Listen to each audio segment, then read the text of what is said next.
Welcome back to Let's Play The Legend of Zelda, Oracle of Seasons. In the previous episode, we finished the final 2/3 or so of the Explorer's Crypt, obtained a shiny new upgraded double jump granting Rock's Cape, and defeated a fire-breathing two-headed dragon that wouldn't give in even when it died. And then obtaining the 7th essence of nature, the Seed of Life. Yeah, in a dungeon like that, I know it's a little weird, but hey. So in this episode, we're going to be making our usual rounds, as well as checking out some places throughout the land of Holodrum, where we can do things now that we have Rock's Cape.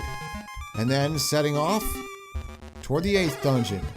What's in this Gasha Nut first of all? It's a ring, surprise, surprise. It's funny, this entire playthrough, we've got nothing but rings. There are some other various things you can find in Gasha Nuts. You can occasionally find another Gasha Seed for one. Sometimes you'll find stuff like a magic potion. Oh, hello, Maple. I completely zoned out and forgot she would probably show up here. Let's see if we can get her to show up. There, anything? No, nothing valuable. Oh, well. Yoink. Yep. Ah, missed that one. Oh, well, just some Gale Seeds. There we go. So occasionally you can find stuff like another Gasha Seed, you can find a magic potion. If you get kind of zonked a little, you'll find just a fairy, or even worse, just a few recovery hearts in the nut. Yeah, I know, it doesn't happen very often, but it can. So, our main destination here is this chest that has been eluding us the entirety of the game. Not until we have Rock's Cape could we cross this gap of 4, set at an angle, obtaining a Gasha Seed in this chest. Speak of the devil. It's a little underwhelming compared to, well, considering, yeah, fall into the pit. Yeah, considering how long it took to get to that thing. But any treasure is good treasure, correct? But that's not all we want to take care of in this immediate area, although it would do a little better to just warp to the next destination. So, hits aside, there are a couple Gasha trees we haven't checked out in a good long while, like this one for example. Let's see what's in this one. As predicted, there's another ring. Go figure. So, we do have another tree to check out here, although we're gonna have to, yeah. We're gonna have to go back. You can't swim under that bridge, 8-bit limitations, go figure. But we do have something over here that we need to check out. Well, not really need so much as can. And since we can, why not? It's been a while since we checked out this. Oh, wow. I honestly forgot, for one, that we never put the red ring back on. For two, that we never actually planted anything there. We only have one Gasha Seed, though, so let's pass up on that. But there is another reason to be here. For one, this area, the temple remains, is where we're headed next. Just a quick glimpse. For two, we can check off to this area over here. Wait a minute, what's this? The power of darkness won't let you go any further. That is the northern peak where General Lonox is hiding out. It seems even if we wanted to go there before obtaining all 8 essences of nature, we couldn't. So, for now, we have a couple more things to take care of, so let's head on to that. Our next destination is a bit of a roundabout via Sunken City. You know, the fact that they give you access to one of the best Gasha soil spots in the game during Chapter 4 is kind of mitigated by the fact that it takes forever to get here. So let's see what's in this one. So yeah, you can occasionally get fairies if you get a bad draw, but from a special spot, really? What a ripoff. But this is more or less our best shot at getting something really good, so might as well. So, we have something to pick up here in Goron Mountain. You remember, there was one thing we just barely couldn't reach before. You can just barely get a glimpse of that chest across the lava there, and now that we have Rock's Cape, we can cross over. Though, we do have to open that chest from the front, because it won't open from that side. So, we gotta drop a bomb there and get out of the way. And now opening this chest reveals a ring. That is another guaranteed one. And, well, we gotta get back into the open air to warp out of here. Wonder what Big Oran will think if he sees me just teleporting away while getting blown away by the... Anyway, you get the idea. So now we're finally heading back to Haron Village. We're good this time. Alright, Voss, we got some rings for you to appraise. Not as many as I would have hoped, but... let's see what we got. First up, the Power Ring Level 1. It increases the damage your sword deals by 1 level, but also increases the damage you take. That is the guaranteed ring you will find in the Explorer's Crypt, and it is rather redundant considering you can get the red ring by then. Our next ring, the Green Holy Ring. Makes it so you take no damage from electricity. That would have been kind of helpful on the way to that special soil spot. I kind of got zapped by a buzz block because the very tip of my sword hit it. Anyway, here we have the Blue Luck Ring. Half damage from beams, we have that already.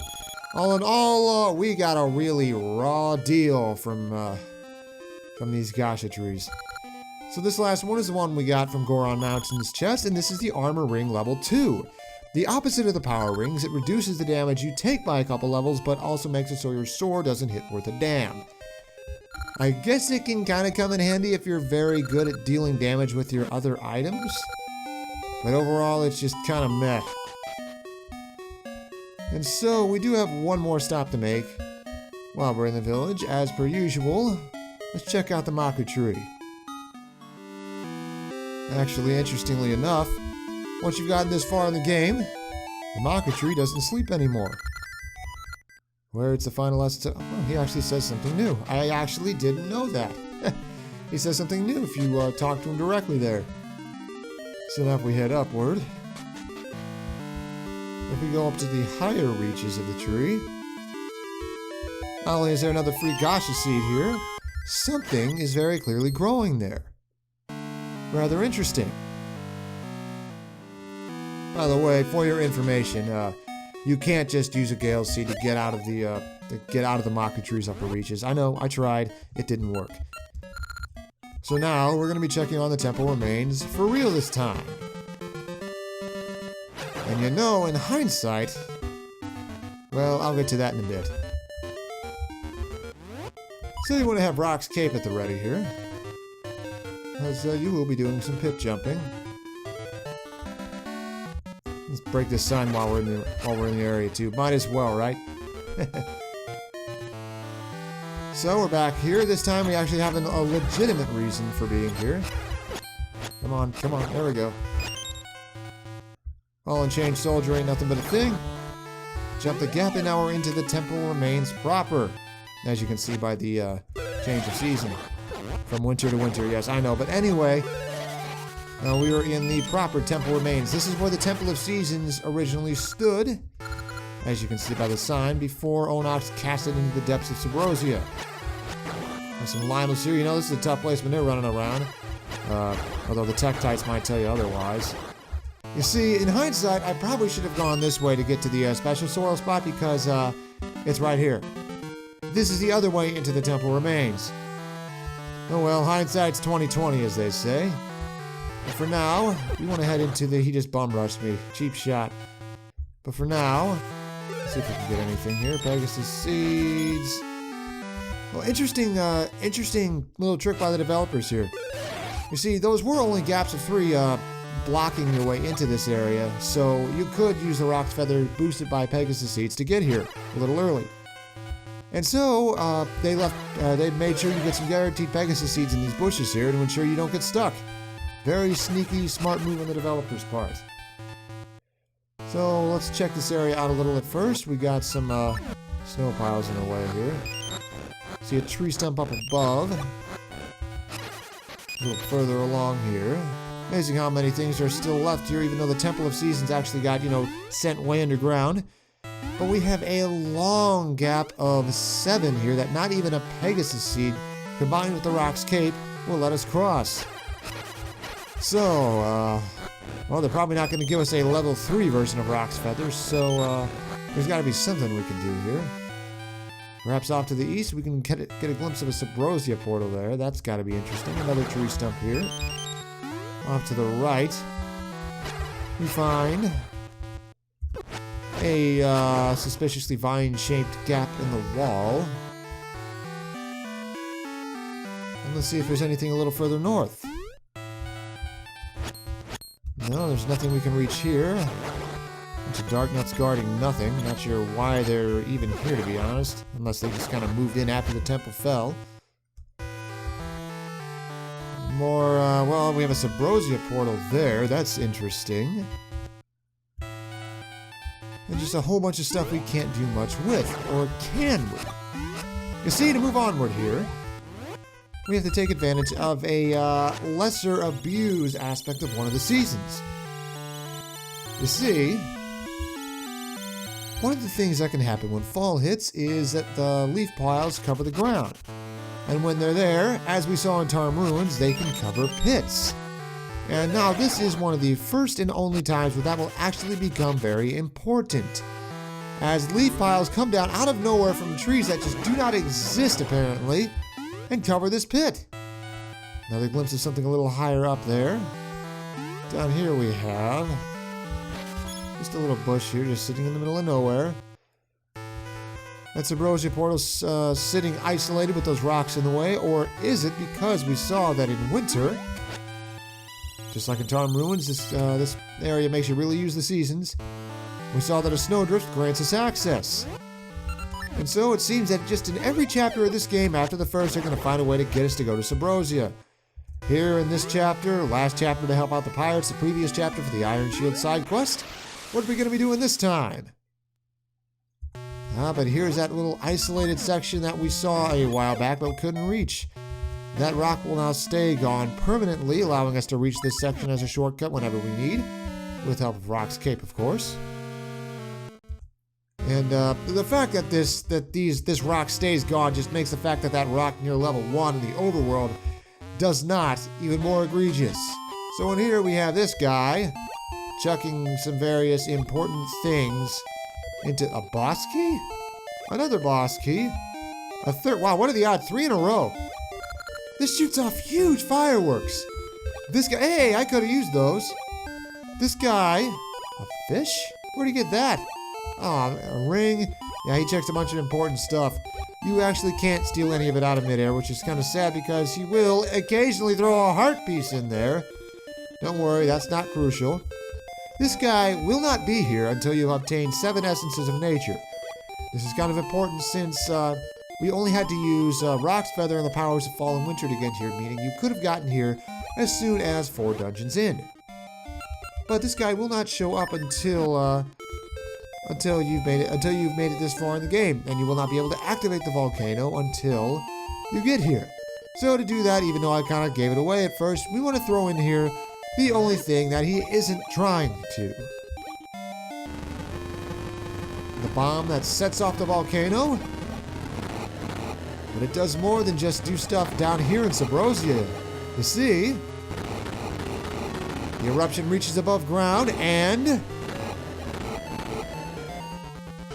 floods the temple remains up there with lava. And you can tell those ruins must have been built with some strong stuff because the lava's melting the ground, but it's not touching the walls at all. And you can see the fireballs raining down on it. You did it! Cool! I don't know why this cave down here was left unharmed, but hey. And so as we head back up to the surface now that we can move onward, the fact that this makes absolutely no geographic sense is kind of highlighted. You see, this volcano erupted straight above ground. And as you can see, it coated this entire section of the temple remains with lava. Yet this is where the Temple of Seasons was sitting before it got sunken underground. Yet down in Subrosia, the Temple of Seasons itself ended up in the very northeastern corner. And so it makes absolutely no sense how the Temple of Seasons could end up down there, which you could have argued before, hey, maybe the map of Subrosia is kind of turned a little for convenience and maybe that area is directly under the temple remains. But no, we just saw those volcanoes up there, down there erupt straight up and land here. So one of those two locations is incorrect. So I guess magic must have been in play somehow. Anyway, we got a jumping puzzle here. Although you could go through all that, or you could just cheat it a little here to obtain another piece of heart. That is the last one you'll obtain through regular means in the game. The final two are obtained through less conventional means. You saw Maple drop one shortly after we cleared the Dancing Dragon dungeon. And, you know, saw her pick it right back up because it landed right near her. Things get a little more complicated here, as now we want to try and reach that entrance up there. And so we got to find a way to do that. If you remember, over to the east here, there's that little area that's just kind of etched into the wall. So now we want to change the season to summer.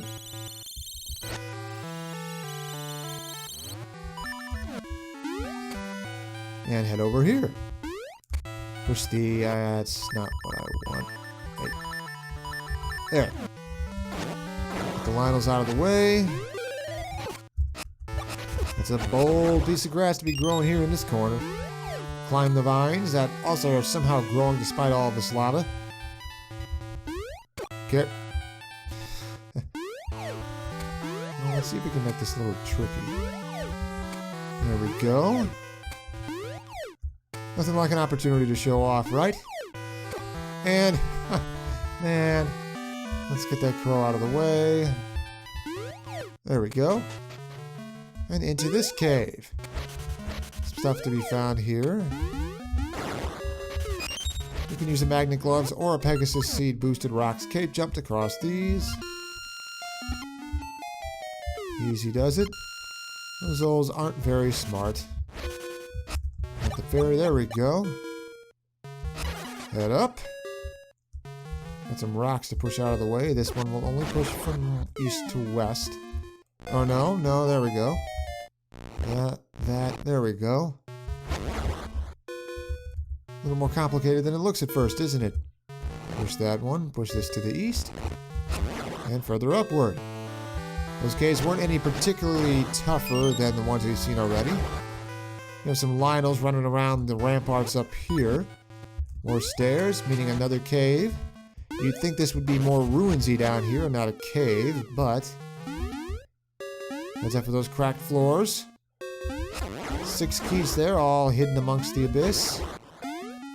Would have been bad if you took the south path, because you got to go north here. And just a little further. Just a little further. You can get down here. You can get down there if need be, but why would you want to do that?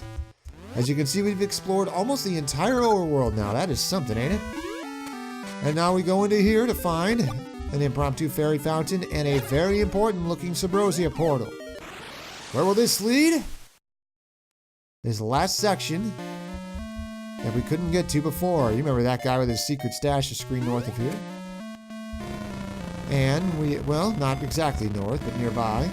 And now with this screen we could not have reached before. This is the entirety of Subrosia we've explored now. Yes, things are starting to wrap up. And here, right here, the thing we got a glimpse of before is our final dungeon. Final. You know, having a thing have fake stone eyes that track your movements kind of gets ruined a little when it gets a little cross-eyed. But as it turns out, the Maku tree couldn't see a dream of where the final essence was because it was sitting in Subrosia deep underground, not in Holodrum. And I just now noticed that the lava on top of that thing doesn't move. I guess that must also be decorative.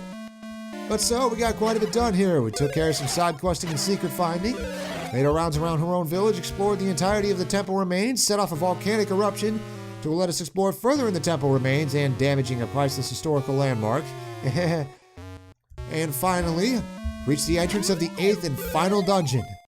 And so next episode, we head inside. See you guys then.